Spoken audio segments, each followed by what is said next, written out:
महात्माओं ने प्रश्न किया, ऋषि मुनियों ने प्रश्न किया है। क्या प्रश्न किया? अग्राह्यम शिव नैवेद्यम मिति श्रुतम वचः। आप उस पर बोलो। हम सब ने सुना है कि महादेव का जो नैवेद्य है, शिव जी को अर्पण किया गया प्रसाद है, वो नहीं खाना चाहिए, वो अग्राह्य है। ब्रूही, उस पर बोलो। सुत पुराण ने क्या कहा? सर्व वदामि सप्रीत्या, बहुत आदर के साथ, प्रीति के साथ मैं आप सबको सुनाऊंगा। धन्यायुयम शिवव्रता, आप धन्य हैं, आप महादेव जी के परम भक्त हैं, आप शिवव्रती हैं, इसलिए धन्यता दी है जो कि महादेव जी के भक्त हैं। और शंकर भगवान का भक्त कथा सुनता है तो बहुत आनंद आता है। हर कोई मानव के लिए शिव कथा मंगलकारी कल्याणकारी थे, लेकिन जिनके हृदय में शिव भक्ति भरपूर है वो कथा सुनेगा, उसको भी आनंद आएगा और कहने वाले को भी आनंद आएगा। यहाँ सूत भी शिव भक्त है और वहां शैनक जी भी शिव भक्त है। सभी ऋषि मुनि भगवान महादेव के भक्त हैं। अब सुत पुराण ने कहा, महात्माओं आदर के साथ सुनो, मेरे सदगुरु भगवान व्यास ने जो कहा है आप सुनिए। सुत पुराणे बोले, शिव भक्त शुचि शुद्ध, शाबाश, सत्प्रति दृढ़ निश्चय। कितनी बड़ी बात कह दी। भक्षये शिव नैवेद्यम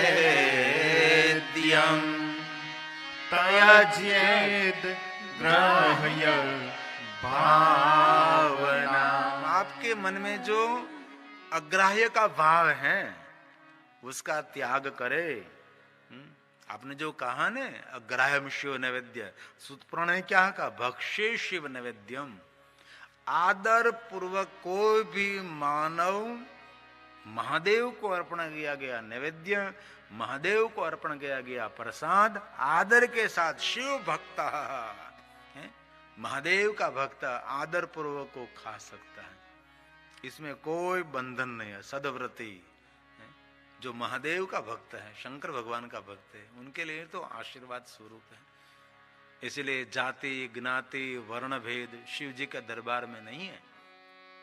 महादेव का दरबार सभी जीवों का सत्कार करे, सभी जीवों को आवकार करे, स्वीकार करे। ये शिव जी का लोक है, ये शिव दरबार का लोक, महादेव का परिवार है। इसलिए जिनके मन में ऐसा भाव हो तो आज से उस भाव का त्याग करें। आदर के साथ शिव नैवेद्य, महादेव को अर्पण किया गया प्रसाद आप खा सकते हैं। प्रेम पूर्वक आप ये भोजन कर सकते हैं, ले सकते हैं। ग्राह्यम शिव नैवेद्यम, कोई दोष नहीं, कोई पाप नहीं। ऐसा शिव महापुराण में भगवान महर्षि वेद व्यास जी ने कहा है। इसलिए कोई भी ऐसी बात फैला रहा है तो उसको कहे, शिव महापुराण में जो नैवेद्य महात्म्य है उसको सुन ले, जरा सूरा पढ़ ले। इसमें जरूर व्याख्या की, विस्तार किया है कि कोई भी मानव महादेव का नैवेद्य लेने का अधिकारी है। और आगे वाले श्लोक में बहुत सारे श्लोक है, लेकिन इनमें से कोई कोई श्लोक हम ले लेते हैं। ये तो पूरा शिव महापुराण संस्कृत में, पूरी कथा संस्कृत में गा सकते हैं, लेकिन सभी श्लोक बोलेंगे तो बात समझ में नहीं आएगी। जो विद्वान है, जो जिनकी भाषा संस्कृति, वो समझ सकते, लेकिन उनका भाषांतर जरूरी है। मेरी तो मातृभाषा गुजराती है, लेकिन मैं हिंदी बोलने का प्रयास करता हूँ। लेकिन ये हिंदी हमारी गुजराती टोन वाली रहती है, इसमें झलक गुजराती सी थोड़ी सी रहती है, इसलिए आपको मैं कहने का एक प्रयास करता हूँ। अब सुत पुराणे बोले, महात्माओं आदर के साथ आप सुने। दृष्टवापि शिव नैवेद्यम। ये सुत पुराण ने कहा, व्यास का वचन है। भगवान महादेव को अर्पण किया गया नैवेद्य, नैवेद्य का दर्शन करने मात्र से, दर्शन करने मात्र से प्रसाद का, शिव नैवेद्य का क्या कहा? यान्ति पापानि दूरतः। भगवान महादेव के नैवेद्य का दर्शन करने मात्र से सभी पाप दूर भाग जाते, दूर तक, दूर दूर। दर्शन करने मात्र शिव नैवेद्य महादेव को अर्पण किया गया प्रसाद, उनके दर्शन मात्र, कितनी सुंदर बात है। और जब ये शिव प्रसाद का दर्शन करते हुए मुख में जब रखते हैं, खाते हैं, तब भक्षये तो शिव नैवेद्य पुण्यान्ति कोटिशः। कितनी बड़ी बात की, दूसरी बार बोली, क्या कहा? पुण्यान्ति कोटिशः, 1 करोड़ पुण्य उनको मिलेगा। कितनी बड़ी बात, पुण्यान्ति कोटिशः। भगवान महादेव का नैवेद्य जब आप मुख में रखते हैं तब 1 पुण्य नहीं मिलता, कोटि कोटि, कोटिशः, करोड़ों करोड़ों पुण्य मिलता है, अगणित पुण्य मिलता है। इसलिए जहां भगवान महादेव का नैवेद्य, भगवान महादेव का प्रसाद है ना, वो प्रेम के साथ आप खाओ, सभी पापों में से मुक्ति। कितनी बड़ी बात, शिव महापुराण में कितनी सुंदर सुंदर बातें हैं। शिव जी को नैवेद्य अर्पण और सबको खिलाना भी चाहिए, ये शिव नैवेद्य की महिमा है। ये सभी श्लोक शिव महापुराण के हैं। मेरे महादेव के भक्तों तक मैं पहुंचाने का प्रयास करता हूं। अब तो बहुत बड़ी बात कर दी है, इतनी सुंदर बात है, ध्यान देकर सुनो आप। अलम याग सहस्रेण प्यलम यागार बुद्धेरपि। बहुत सुंदर बात करी। 1000 कोई अरब यज्ञ करे, 1000 अरब यज्ञ, अरब खरब नहीं बोलते, अरब खरब, जिनकी गिनती नहीं कर सकते ने, इतना अरब खरब, अलम याग, 1000 अरब को यज्ञ करे और जो पुण्य मिले, आगार मतलब पुण्य का पुंज, पुण्य का खजाना, जो पुण्य कभी खाली न था, इतना पुण्य, 1000 अरब यज्ञों का पुण्य कहां से मिलेगा? भक्षये शिव नैवेद्य। भगवान महादेव का नैवेद्य मुख में रखने मात्र से 1000 अरब यज्ञ का पुण्य मिलता है। कभी छोड़ना चाहिए, कभी भूलना चाहिए। कहीं जगह पर भगवान महादेव का प्रसाद अर्पण किया गया लेकर, एक कितना बड़ा पुण्य है। लोगों ने कितनी गलत बात फैला दी कि भगवान महादेव का नैवेद्य नहीं लेना चाहिए, भगवान शिव का प्रसाद किसी को नहीं खाना चाहिए। ऐसी बहुत बात दुनिया में चल रही थी, हमने भी सुनी है।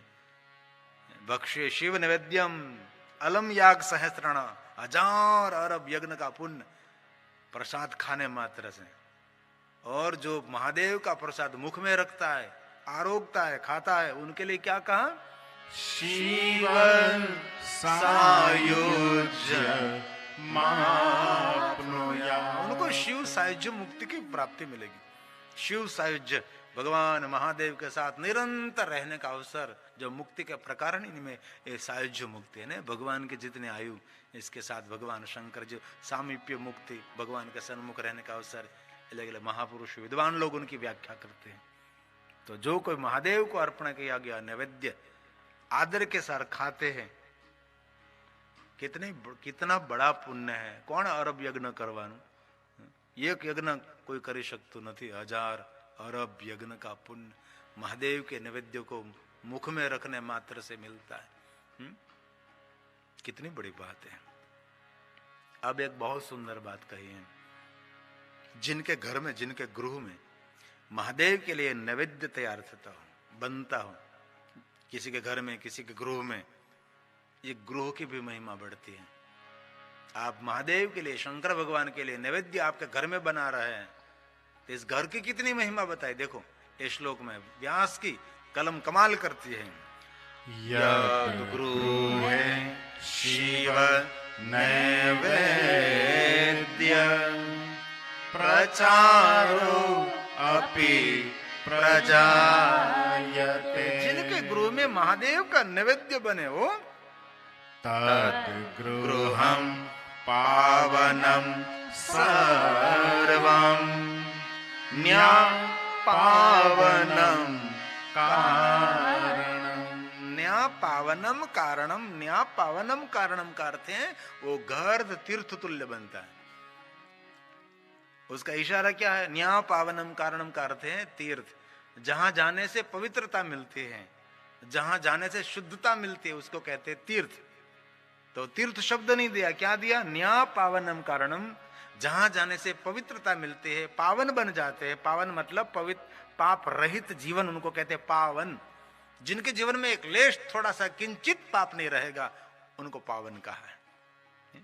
तो तद गृह पावनम सर्वम, जिनके गृह में भगवान महादेव के लिए नैवेद्य तैयार करते, नैवेद्य बनाते हैं, वो घर तीर्थ है। कैसा तीर्थ? इनके घर जाने से तीर्थ की यात्रा का फल मिलता है।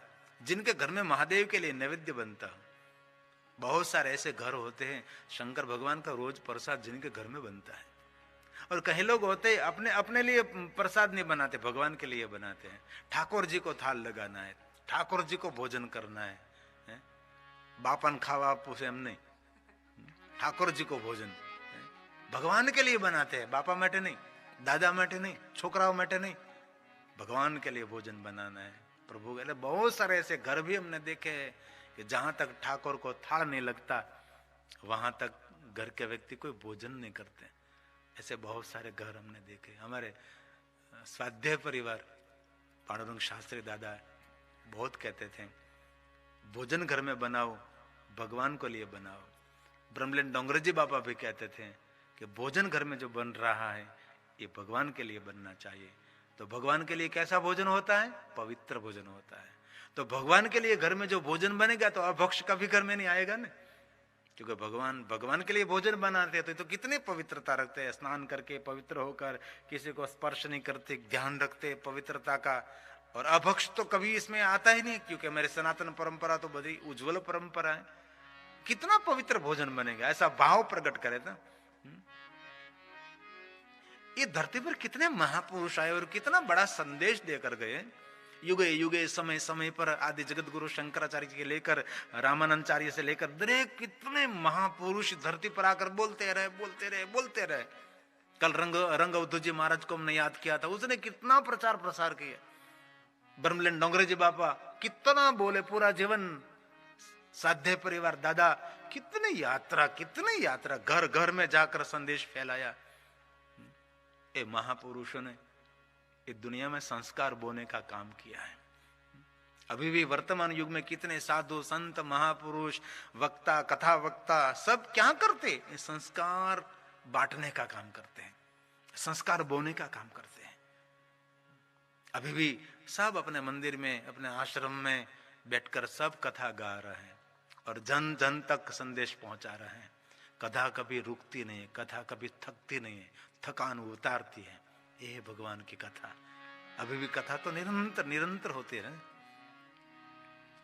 जिनके घर में भगवान के लिए नैवेद्य बनता है, यद गृहे शिव नैवेद्यम, जिनके गृह में शंकर भगवान के लिए नैवेद्य बनता है, वो घर तीर्थ है। इसलिए रोज भगवान को भोजन करना चाहिए। जो आपको घर में बनता है, ऐसा कोई विशेष भगवान ने नहीं कहा कि मेरे लिए आज बटेटा वड़ा बनाओ, ऐसा भगवान नहीं कहता। जो आप रोटी, सूखी रोटी खाते हो, सब्जी रोटी, दाल रोटी, चावल दाल, जो आपके घर में बना हो, आदर के साथ तुलसी पत्र अथवा बिल्व पत्र ऊपर रखकर भगवान को अर्पण करें। प्रभु ये घर में बना है, आप भोजन कर लीजिए, तो किसी को रोग नहीं होगा, क्योंकि भोजन पावन बन जाता है। आजकल इतने रोग, क्योंकि भगवान को अर्पण ही नहीं करते हम, बस खा जाते हैं, पूरा दिन 24 घंटे खाते हैं। तो जिनके घर में रोज भगवान को थाल लगता हो, नैवेद्य लगता हो, और घर कितना पावन होता है। बहुत बहुत हम आदर करते हैं आपकी सिस्टम का, आपके संस्कार का, आपकी परंपरा का बहुत आदर है। तो कभी घर में भगवान महादेव के लिए नैवेद्य बनाओ और भगवान महादेव को नैवेद्य अर्पण करें। और आगे बहुत सुंदर बात की, एक एक बात स्फटिक है और मेरे भगवान व्यास का प्रसाद है। व्यास जी महादेव जी के परम भक्त हैं। और सूत पुराण जी व्यास भगवान के शिष्य हैं, और जो कथा सुन रहे सभी ऋषि मुनि वो भी परम शिव भक्त है। भगवान व्यास बोले, आगतम शिव नैवेद्यम गृहीत्वा शिरसा मृदा भक्षणीयं प्रयत्नेन शिव स्मरण पूर्वकम। कितनी सुंदर बात, सुनो तो सही जरा। आगतम शिव नैवेद्यम, आपके हाथ में किसी ने शिव नैवेद्य दिया। कई लोग ऐसे शिव नैवेद्य लेते हैं ना, किसी लोग ऐसे शिव नैवेद्य लेते, कई लोग ऐसे लेते, कई लोग ऐसे खूबो भरिन ऐसे शिव नैवेद्य। लेकिन हाथ में शिव नैवेद्य आपने लिया तो पहले क्या करें? गृहीत्वा शीर्षा मुदा, पहले मस्तक पर धारण करें ऐसे, त्यारबाद भक्षणम, प्रयत्नपूर्वक किस लिए? बाहर न गिरे, कहीं नीचे न गिर जाए, ऐसे ध्यान रखकर थोड़ा सा भी नीचे न गिरे, वैसा प्रयत्न पूर्वक शिव जी के स्मरण करते करते महादेव महादेव महादेव महादेव, ओम नमः शिवाय, ओम नमः शिव शिव शिव, है भोलानाथ, है महादेव करके प्रेम से आरोग्य। पहले क्या करें? मस्तक पर धारण करें। मस्तक पर धारण करने के बाद मुख में प्रसाद रखें। तो दादा राम लोग क्या करते हैं? पहले ये प्रसाद मुख में रख देते हैं, बाद में खाली हाथ माथा पर चढ़ाते हैं। ऐसे प्रसाद ज्यादातर लोगों को मैंने ऐसे देखा है, प्रसाद खा गए, पहले माथा पर ऐसे प्रसाद भगवान का लिया जाता है। कितनी सुंदर एक छोटी छोटी बात को ध्यान में रखा है। तो आगतम शिव नैवेद्यम, पहले मस्तक पर धारण करें, बाद में ये शिव नैवेद्य आपके मुख में रखें। ये महादेव के नैवेद्य लेने का भाव है। अब एक सुंदर बात है, याद रखने जैसी बात है। आगतम शिव नैवेद्यम न्यादाग्राह्यं मित्यपि, कोई आपको भगवान महादेव का नैवेद्य दे रहा है तो आप लेने में विलंब करेंगे ना। अभी नहीं, बाद में ले लूंगा, अभी मैं काम कर रहा हूं, अभी नहीं, बाद में मैं ले लूंगा। अच्छा, उसको देख कर कहो वहां रख दो, बाद में मैं खा लूंगा, मैं ले लूंगा, कोई बात नहीं, तो ये नैवेद्य का अपमान का पाप लगता है। ऐसा शिव महापुराण में कहा है, विलंबते पाप संबंधों का। जो नैवेद्य लेने में विलंब कर रहे हैं, इसी समय पाप के साथ संबंध हो जाता है। जो आपको उपवास है तो आप ये नैवेद्य प्रसाद नहीं ले सकते तो क्या करेंगे? हाथ में लेकर सूंघ कर मस्तक पर धारण कर सकते हैं, अथवा हाथ में लेकर मान सम्मान के साथ कहेंगे कि भगवान ये नैवेद्य है और दोपहर में भोजन करूंगा तब मैं ये प्रसाद ले लूंगा, आदर के साथ ग्रहण करके ऐसा करके वहां रख दीजिए। लेकिन कभी बाद में ले लूंगा, फिर मैं ले लूंगा, अभी नहीं, मेरे पास समय नहीं, ऐसा नहीं। भगवान महादेव का प्रसाद तुरंत लेना चाहिए, तुरंत लेकर तुरंत खाना चाहिए, विलंब नहीं करना चाहिए। ऐसा भगवान व्यास का मंतव्य है। विलंबते पाप संबंधो भवत्येव हि मानवः। इसलिए भगवान ने कहा, भगवान महादेव का नैवेद्य लेने में कभी विलंब नहीं करना चाहिए। बाद में ले लूंगा, फिर ले लूंगा, अभी नहीं, ऐसा कभी नहीं। आप आदर के साथ भगवान महादेव का नैवेद्य प्रेम पूर्वक आप ग्रहण कर सकते हैं। भगवान शिव जी के नैवेद्य की बहुत महिमा है, इसलिए जरूर शिव नैवेद्य लेना चाहिए, शिव नैवेद्य खाना चाहिए, मुख में रखना चाहिए। शिव नैवेद्य सबको देना भी चाहिए, बांटना चाहिए। शिव प्रसाद, शिव नैवेद्य की अद्भुत महिमा है, अलौकिक महिमा है। और अब किस लिंग को नैवेद्य अर्पण करने से क्या फल मिलता है? पूरी लिंगावली है ना। कल जो हमने कथा में थोड़ा सा जिक्र किया था कि ये इतने इतने लिंग हैं जो भगवान विष्णु जी ने सभी देवताओं को अलग अलग अलग शिवलिंग अर्पण किए हैं। विष्णु भगवान ने ये पूरी महिमा गाई थी। एक किस शिवलिंग को नैवेद्य अर्पण करने से क्या फल मिलता है, उसकी भी एक बहुत सुंदर परंपरा। और प्रश्न भी अभी ये उठ रहा है कि भगवान शिव जी को नैवेद्य में क्या अर्पण करें। पहले तो कहा घर में जो आप बनाते हैं भोजन वो अर्पण करें, दाल रोटी। मेरे प्रभास क्षेत्र में एक महादेव है, रोटलेश्वर महादेव, उसको बाजरा के रोटला और उड़द की दाल अर्पण होती है और सभी लोग वहां बाजरे के रोटे वहां बनाते हैं। डालजे रोटलेश्वर महादेव का बैनर आ गया और वहां रोटलेश्वर महादेव, और स्वयं भगवान महादेव को रोटला अर्पण करे, दाल अर्पण करे और वहां ही बैठकर रोटला खाते हैं। अभी भी कभी तो जाना है, ये कोरोना शांत हो जाने के बाद वहां जाकर बाजरे का रोटला बनाएंगे। और ये हमारे रोटलेश्वर महादेव है जो प्रभास तीर्थ में है, इसको जरूर रोटला अर्पण करते नैवेद्य में। इसकी बस ये महिमा है रोटले की, अर्पण करें रोटलेश्वर महादेव। कितना सुंदर शिवलिंग है, शिवलिंग को पीताम्बर पहनाया गया है। लेकिन शिवलिंग जितना दिगंबर दिव्य लगता है ना, इतना कपड़े में दिव्य नहीं लगता। मेरा महादेव जी दिगंबर अवस्था में बहुत दिव्य लगता है। शिवलिंग को सुंदर ये वस्त्र पहनाया है, दिव्य लगता है, सुंदर लगता है। ये रोटलेश्वर महादेव है। आगे धतूरा के पुष्प पड़े हैं, बेलवा पत्र पड़े हैं, गलगोटे के हार पहने हैं महादेव जी ने, सुंदर धूप है, पीछे बाल्टी पड़ी है, महादेव जी विराज रहे हैं। दिगंबर हो तो ऐसा हो, वरदाता हो तो ऐसा। डमरू पाणी शूल पाणी हे नटराज नमो नमः। ये मेरा महादेव, ये शंकर शीश गंगा भस्मंग, महादेव का रूप और स्वरूप जो करतिहार नमो नमः। ये महादेव, ये शंकर जी, भगवान की लीला अद्भुत अलौकिक है, सबसे परे, सबसे अलग, किसी की बुद्धि में समझ में ना आवे ऐसी मेरे शंकर जी की लीला, ऐसी अद्भुत लीला महादेव जी के है। डमरू बजाते हैं तो सारा लोग नृत्य करने लगता है, हाथ में शूल लेते हैं तो भयभीत हो जाते हैं लोग। ये क्यों लिया उसने शूलपाणी, क्यों लिया त्रिशूल उसने। डमरू बजाते हैं तो आनंद देता है, शूल लेता है तो भयभीत हो जाते हैं। ये शंकर जी कुछ करने वाले हैं, ये निरंजन, ये नटराज, ये मेरा महादेव है। दो पंक्ति हम गाएंगे। तो भगवान महादेव के लिंग स्वरूप को क्या नैवेद्य अर्पण करना चाहिए, उनकी एक अलग से महिमा है। जो कहीं जगह पर मैंने अभी थोड़ी देर पहले कहा रोटलेश्वर महादेव, उसका महात्म है, वहां रोटला अर्पण करो। कहीं कहीं भगवान महादेव का शिवालय, वहां सुखड़ी अर्पण करते हैं महादेव को, जिनको रुद्र भी कहते हैं ना। रुद्री पाठ भी होता है, रुद्राभिषेक भी होता है, लघु रुद्र भी होता है, लेकिन एक सुखड़ी आती है, इसमें पानी नहीं होता, गेहूं के आटे में से बनते, सिर्फ गाय के घी में से बनते। इस सुखड़ी,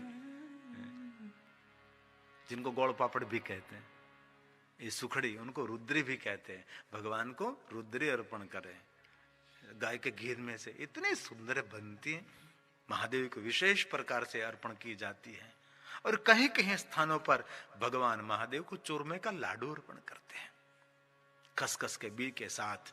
हम तो वैसे तो शिव जी को लाडू अर्पण करें तो खसखस नहीं लगा सकते, लेकिन लगाओ तो कोई बात नहीं, कोई दोष नहीं होता, एक नियम है। और चूरमे के लाडू को खसखसा बीज तो लगाना चाहिए, क्योंकि चूरमे के लाडू का मेकअप खसखस के बीज है। खसखस के बिना तो चूरमे के लाडू की दिव्यता नहीं आती। तो चूरमे का लाडू भगवान महादेव को अर्पण करें, जो ओरिजिनल चूरमे से बनता है, और गुड़ का इसमें सुंदर मेवा डालकर गाय के घी में से बना हुआ सुंदर चूरमाना लाडू भगवान शिव शंकर जी को अर्पण करें। कितने लाडू अर्पण करना चाहिए? 5 लाडू जरूर महादेव को अर्पण करें, शंकर जी को चूरमाना लाडू। और कहीं कहीं स्थानों पर भगवान महादेव को खीर अर्पण होती है, शंकर जी को खीर का नैवेद्य लगता है। अलग अलग बहुत सारा महात्म्य ही रहता है, अलग अलग प्रसाद की भी महिमा रहती है। और भगवान महादेव को सब प्रकार का प्रसाद अर्पण कर सकते हैं, अभक्ष का भी प्रसाद में नहीं लेना चाहिए। शुद्ध नैवेद्य जो है, हमारे शास्त्र सम्मत जो भोज है, भोजन है, वही महादेव को अर्पण कर सकते हैं। आपके घर में जो नैवेद्य बनता है, आपके घर में जो भोजन बनता है, वो शंकर जी को जरूर आदर के साथ अर्पण कर सकते हैं। तो इसमें लिंगावली भी थोड़ा ये शिव नैवेद्य में कि किस शिवलिंग को नैवेद्य अर्पण किया गया, इस नैवेद्य की क्या महिमा है, वो भी एक महात्म्य है। सुनो जरा। शालिग्रामोद्भवे लिंगे रसलिंगे तथा द्विजः पाषाणे राजते सवर्णे सूर सिद्धि सूर सिद्धि प्रतिष्ठते। सूर એટલે देवता, सिद्ध એટલે महात्मा। महात्मा इनको सिद्ध कहते हैं, साधुओं को, सन्यासियों को।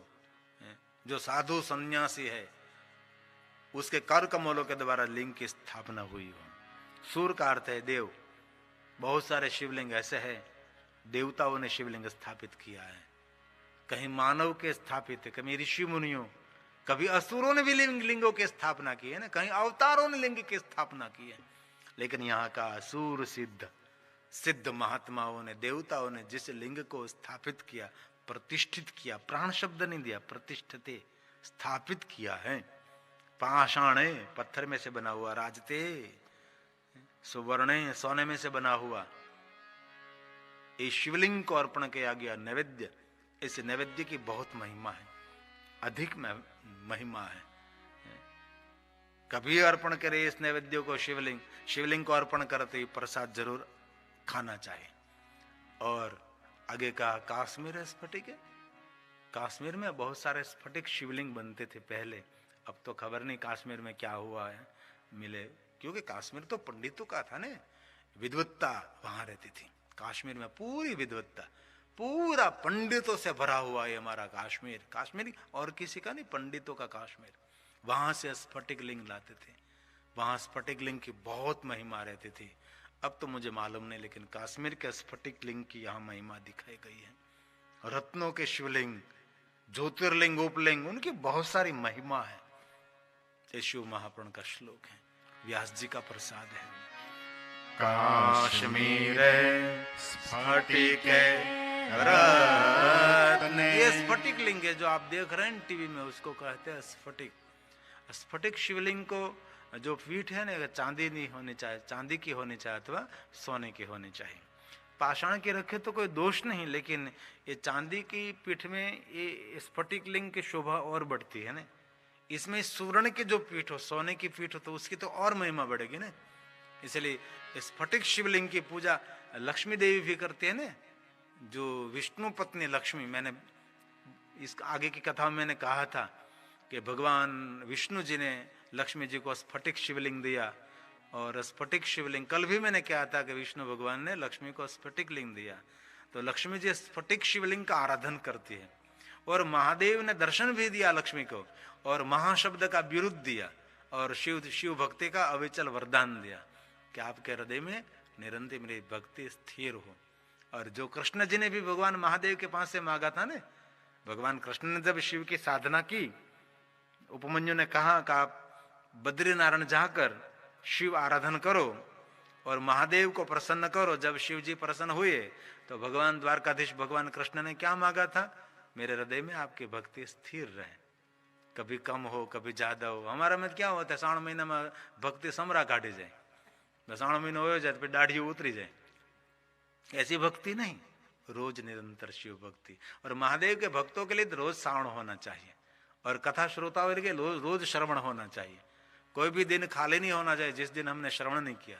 जिस दिन कथा श्रवण करते हैं इसी श्रावण, जब कथा सुनते तभी श्रावण, क्योंकि पवित्र श्रावण मास में श्रवण की महिमा है ना। भद्रम कर्णे विष्णुयाम देवा सेव्य सदादेव, निरंतर भगवान महादेव का सेवन करे।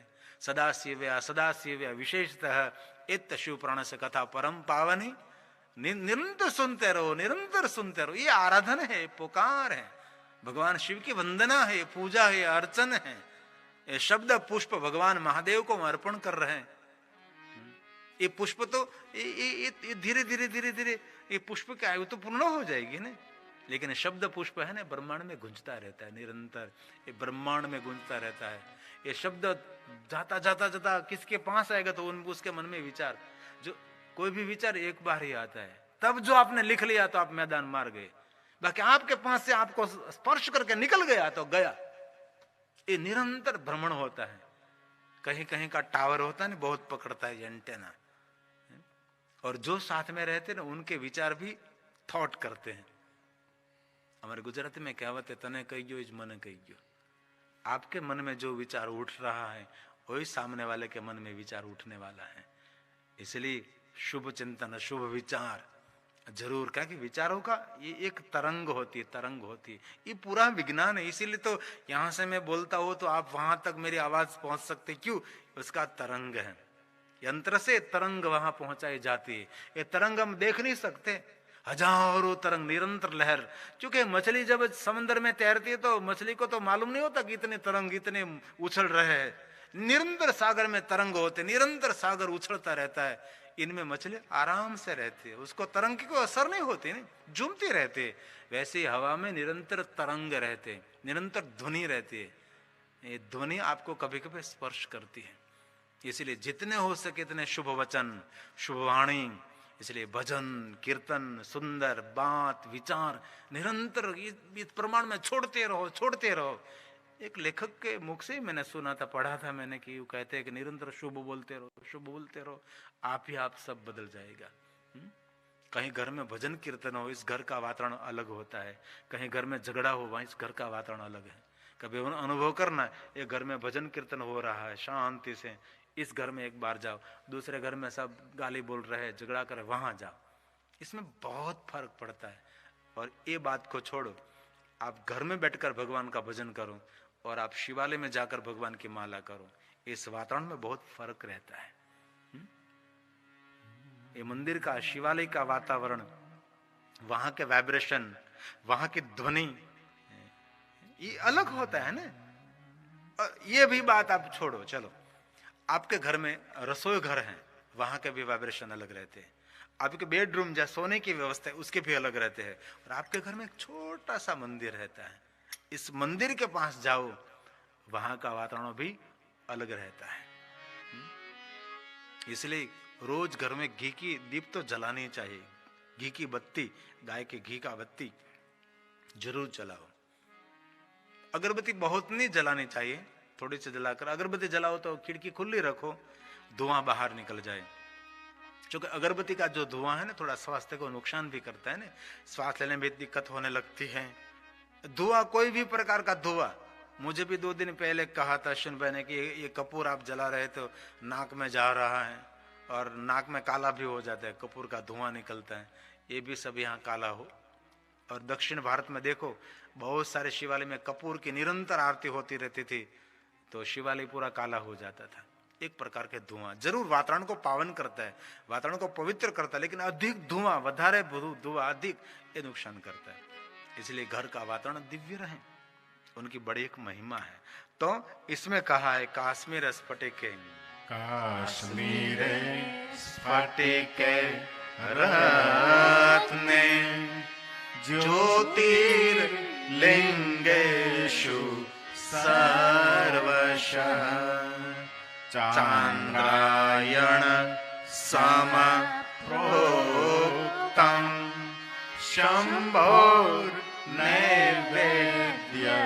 भक्षणम् शम्भो नैवेद्य भक्षणम्। ज्योतिर्लिंग को अर्पण किया गया नैवेद्य, वो खाने से चांद्रायण व्रत का पुण्य मिलता है। ये चांद्रायण व्रत बहुत कम लोगों ने किया होगा, बहुत कठिन से भी कठिन व्रत ये चांद्रायण है। वर्तमान में किसी ने जो चांद्रायण व्रत किया हो तो उसको प्रणाम करें, ऐसे व्यक्ति तो दर्शन भी दुर्लभ हैं। लेकिन बहुत कठिन व्रत ये चांद्रायण व्रत है। कभी जो करना है तो इसकी सिस्टम पूरी है। पहले तो गाय माता को जौ खिलाना चाहिए, गाय माता जौ खाएगी और इसके गोबर में से पूरा पूरा साबुत जौ निकलेगा, पूरा आखा आखा पूरा पूरा। एक गोबर में से, छाण में से जौ को छीन लेना है और बहुत शुद्ध जल से उसके इस जौ को धो डालो, बाद में सूर्य के प्रकाश में सुख डालो, इनमें से आटा बनाओ, इनमें से रोटी बनाओ और ये रोटी भगवान महादेव को अर्पण करो। तो ये पूर्णिमा के दिन जो व्रत का प्रारंभ करते हैं तो ये 15 बटका 15 ग्रास भोजन कर सकते हैं।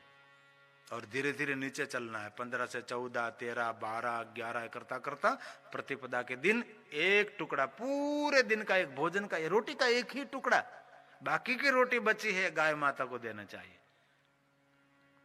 गाय को रोटी खिलाना चाहिए, जो बची हो रोटी। और कहीं लोग होते रोज एक गाय माता को रोटी खिलाते हैं। पहले गाय माता की रोटी एक बार एक तरफ रख देते, बहुत मैंने देखे लोगों को। ऐठा झूठा गाय माता को नहीं खिलाते।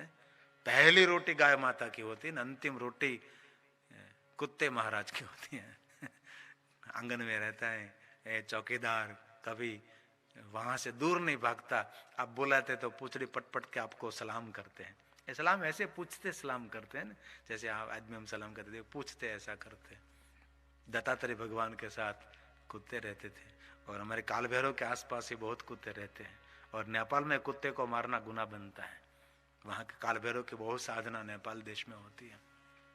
तो चांद्रायण व्रत 15 दिन, पूर्णिमा के दिन शुरू करो तो धीरे धीरे नीचे उतरना है, और प्रतिपदा के दिन, एकम के दिन शुरू करो तो धीरे धीरे 1, 2, 3, 4, 5 करते करते 15 से नीचे उतरना है। वैसे 1 मास तक ये लगातार करते रहो। ये 6 मास तक करना पड़ता है लगातार, 6 महीने तक ऐसा करते रहो। लेकिन इसमें कोई फराळ, कोई दूध नहीं पी सकते, सिर्फ पानी पी सकते हैं। 24 घंटे में एक टुकड़ा भोजन बस। ऐसे महापुरुष लोग व्रत करते हैं। बहुत मैंने देखे सन्यासी को ऐसा चांद्रायण व्रत जिन्हें किया। ये व्रत की बहुत महिमा है। तो चांद्रायण व्रत हम नहीं कर सकते, तो इसका पुण्य जो आपको लेना है, तो ज्योतिर्लिंगों में अर्पण किया गया नैवेद्य, इस नैवेद्य को मुख में रखने से चांद्रायण व्रत का फल मिलता है। कभी सोमनाथ, कभी वैद्यनाथ, कभी रामनाथ, कभी घोषमेश्वर, कभी महाकालेश्वर, कभी ओमकारेश्वर, कभी त्र्यंबकेश्वर, कभी केदारेश्वर जाओ। ये ज्योतिर्लिंग के नैवेद्य की बहुत महिमा है। उनको ये नैवेद्य अर्पण भी करना चाहिए, इस नैवेद्य को ग्रहण भी करना चाहिए, सबको देना भी चाहिए। अब सुंदर बात आ रही है, ध्यान देना। अग्राह्यं शिव नैवेद्यं पत्रं पुष्प फलम जलम। बहुत बड़ी बात कह दी। सुत ने कहा, सुत पुराण जी ने कहा कि पहले आपने कहा था ना अग्राह्यम शिव नैवेद्य, तो ये सूत अब दोहरा रहे, अग्राह्यम शिव नैवेद्य। ग्राह्यम नहीं, अग्राह्यम। पहले श्लोक में कहा था ना अग्राह्यम शिव नैवेद्यम, मिति श्रुति वचः। तो अब क्या कह रहे हैं? अग्राह्यम नहीं खाना चाहिए। पहले कह दिया खाओ खाओ खाओ खाओ, कह रहे अग्राह्यम नहीं खाना चाहिए। क्या नहीं खाना चाहिए? पत्रम पुष्पम फलम जलम, वो नहीं खाना चाहिए। किस वस्तु नहीं खानी चाहिए? लिंग और पीठ को जो स्पर्श हो गई है वो नहीं खानी चाहिए। जो नैवेद्य, जो प्रसाद, जो फल, पुष्प, जल, ये लिंग को एक बार स्पर्श हो गया वो कभी नहीं खाना चाहिए, कभी नहीं। लेकिन उसको खाना है तो क्या करेंगे? लिंग को स्पर्श हो गया, पीठ को स्पर्श हो गया, नैवेद्य, प्रसाद, फल फूल, पत्र, जल, तो उसको खाना चाहते तो कैसे खाना चाहे? तो उसका उल्लेख कर दिया। शालिग्राम शिला संगात सर्व याति पवित्रतां, सर्व याति पवित्रतां। भगवान शालिग्राम को स्पर्श कराने के बाद वो आप खा सकते हैं और प्रेम से आप मुख में रख सकते हैं। इसलिए लिंग और पीठ से दूर द्रव्य रखे, ऐसा भगवान ने कहा। क्या कहा? लिंग परिच यद द्रव्यं तदग्राह्यं मुनीश्वरः सुपवित्रं च तज्ज्ञेयं यलिंगं स्पर्श बाह्यतः। कितनी बड़ी बात की, बाह्यतः, लिंग और पीठ से दूर रखे, बाह्यतः। वो अग्राह्यम, लेकिन लिंग और पीठ से जो दूर है, सुपवित्रताम, ये पवित्र है। लिंग और पीठ से दूर जो नैवेद्य फल फूल है वो खाना चाहिए। लिंग और पीठ को स्पर्श होने के बाद नहीं खाना चाहिए। इसलिए कहा बाह्यतः, लिंग और पीठ से दूर सब कुछ रखे। जो आपको खाना है, जल हो, पत्र, पुष्प, उसको लिंग से पीठ से दूर रखे। जो खाने के लिए जो नैवेद्य के रूप में है उसको दूर रखना चाहिए। लिंग और पीठ को स्पर्श हो गया तो शालिग्राम भगवान को स्पर्श कराना चाहिए। ज्यादातर लिंग पीठ से दूर रखना चाहिए। मैंने बहुत बार कथा में कहा, फुंगी फल, जामफल, कोई भी फल हो, ये फल हमेशा पीठ और लिंग से दूर रखो। कहीं लोगों को मालूम नहीं होता तो शिवालय में श्रीफल भी भगवान के ऊपर चढ़ाते हैं, पीठ के ऊपर श्रीफल रखते हैं, सुपारी रखते हैं। ये फल सभी सफरसन आदि आदि अलग अलग फल भगवान के ऊपर चढ़ा देते हैं। ऐसा ऊपर नहीं होता, दूर रखना चाहिए। फल, खाद्य द्रव्य दूर रखना चाहिए। ऐसी महिमा है शिव महापुराण की, अलग सी महिमा है। तो जरूर भगवान महादेव को नैवेद्य चढ़ाना भी चाहिए, सबको नैवेद्य बांटना भी चाहिए। हाथ में नैवेद्य लेकर जितने व्यक्ति को नैवेद्य अर्पण करो, इतने यज्ञों का फल मिलता है। इसलिए भगवान को नैवेद्य अर्पण भी करो और सबको भगवान महादेव का नैवेद्य बांटो, खिलाओ सबको, खाओ खाओ खाओ महादेव का नैवेद्य। मैंने आपको नैवेद्य का निर्णय दिया। सूत बोले नैवेद्य निर्णय, नैवेद्य निर्णय प्रोक्तम्। जो शिव महापुराण में तो बहुत लंबा विस्तार है, बहुत सारे श्लोक है, सभी श्लोक मैंने नहीं गाए। इसमें से कोई मैंने जो सर्व सिद्धांत निष्पन्नम, जो मेरी बात को सपोर्ट करता है, इसी श्लोक को मैंने ले लिया और मैंने आपके समक्ष नैवेद्य की महिमा कहने का प्रयास किया है। इत्थम इत्यम इत्यम मुनि, हे श्रेष्ठ महात्माओं, हे श्रेष्ठ महात्माओं, मैंने आपको नैवेद्य निर्णय कहा, नैवेद्य निर्णय कहा मैंने। इसलिए भगवान महादेव को नैवेद्य अर्पण करना चाहिए। नैवेद्यम पूर्वतो अन्यस्त, जो ब्रह्मा जी ने कहा है, चक्षुषः गृह्यते मया, इनके आगे का जो श्लोक है ये ब्रह्मा जी बोले, बहुत सुंदर बात कही। और अन्य पुराणों में से शिव महापुराण का श्लोक नहीं है। नैवेद्यम पूर्वतो, नैवेद्यं पुरतो न्यस्तम् चक्षुषा गृह्यते। भगवान ब्रह्मा जी ने कहा कि जो नैवेद्य अर्पण करते हो, नैवेद्य आंख से ग्रहण करते हम, मुख से नहीं। जैसे मानव मुख से खाते हैं ना, वैसा मुख से नहीं, आंख से ग्रहण करते। उसका रस हम आंख से लेते हैं। रस रसं च दास जिह्वां श्रामि कमलो। ये ब्रह्मा जी ने कहा, कमलोद, ब्रह्मा जी ने कहा नैवेद्य को आंख से देखते हैं और उसका रस हम ले लेते हैं, हम जिह्वा से नहीं खाते हैं। देवता को जब नैवेद्य अर्पण करते हैं ना, तो देवता उन पर दृष्टि करते थे और दृष्टि मात्रा से उनमें जो रस होता है ना वो सब ले लेते हैं। इसीलिए हमारा भोजन नीरस नहीं होता, रसीला हो जाता है। भगवान को नैवेद्य जब अर्पण करते तो इसमें से रस परमात्मा ले लेते हैं। तो रस लेते हुए क्या होता, तो नीरस बन जाना चाहिए, लेकिन नहीं, भगवान जब इसमें से रस लेते हैं तो ये प्रसाद अति मधुर बन जाता है ना, रसीला बन जाता है प्रसाद। हम सबको है ना, भगवान सत्यनारायण का जब प्रसाद लेते तो कितना मीठा लगता, कितना लाडू भी, एक लाडू दिया तो कितना मीठा लगेगा प्रसाद, क्योंकि भगवान ने इसमें रस पूर दिया है। इसलिए भगवान आंख से ग्रहण कर लेते हैं और जिह्वा से उनका स्वाद ले लेते हैं। कभी कभी आपको भी अनुभव होगा ना, कभी गुलाब जामुन हमने देखे तो गुलाब जामुन देखते ही जीभ पर गुलाब जामुन का स्वाद आ जाएगा, गुलाब जामुन इसमें ही स्वाद आ जाएगा। ये पूरी प्रक्रिया है, मनोविज्ञान है। आप खाया नहीं तो भी जीभ पर उसका गुलाब जामुन का स्वाद आ सकता है। आता है कि नहीं आता है?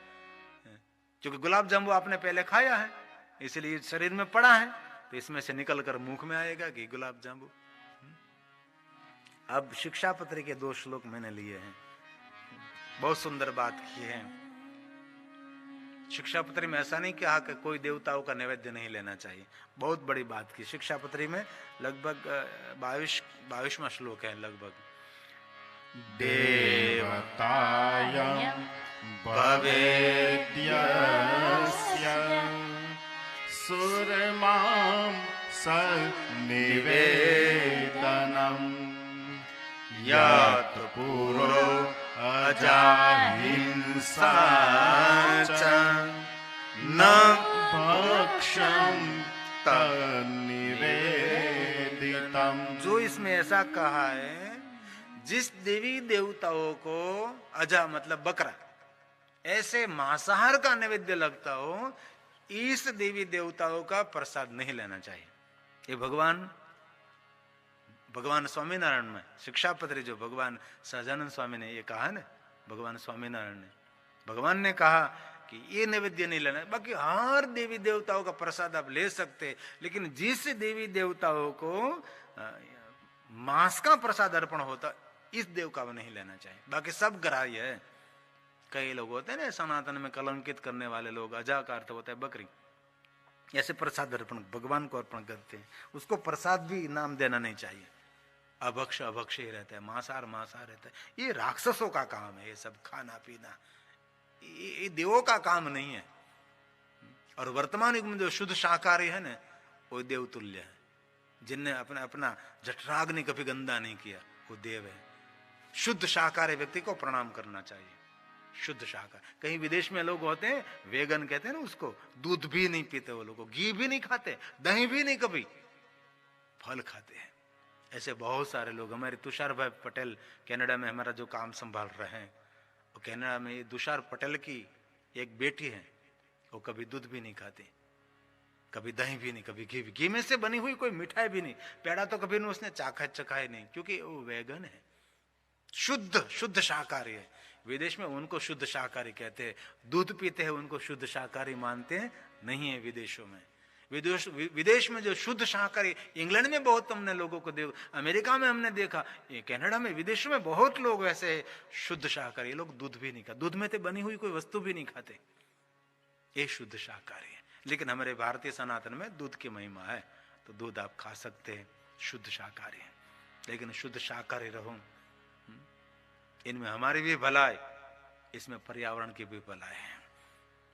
और भगवान स्वामीनारायण ने 23वें श्लोक में कहा, मेरा कोई भी आश्रित भक्त हो और कहीं मार्ग में जा रहा हो, देवी का मंदिर, देव का, मैं आदर के थकी मस्तक झुकाकर उनको प्रणाम करे। दृष्टवा शिवालया मार्ग में जा रहा है मेरा हरि भगत और शिवालय आवे तो उसको आदर थकी मस्तक झुकाकर उनको प्रणाम करे। अथवा कोई देवालय आवे, देवांगाराणि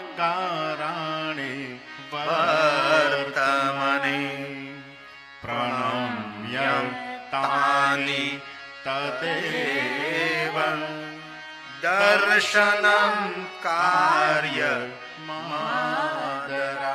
आदर थकी उनका दर्शन करे। कोई हरि भगत जा रहा है और रास्ते में कोई देव मंदिर शिवालय आवे तो आदर थकी उनको प्रणाम करे, ऐसा भाव प्रकट किया है। तो नैवेद्य की बहुत बड़ी महिमा है, अति महिमा है।